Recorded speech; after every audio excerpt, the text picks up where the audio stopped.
Ito yung 5 signs na mahal ka ng babae. Handa ka na ba?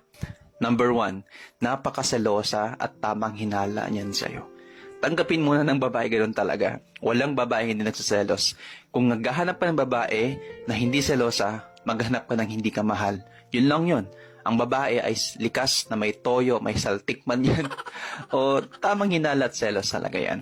Kahit sino pinagsaselosan nila. Kapag meron ka nakakwentuhan sa kung saan-saan, nagtatanong sila kung sino yung babae na yun. At kung meron kang nakangitian, nagsaselos agad yan sila sa'yo. And yun doon mo makita talaga na mahal ka ng babae. Huwag kang magsawa na mahalin yung babae na yun dahil totoo yan. At totoong feelings sila sa'yo. Ayaw mo ng ganon?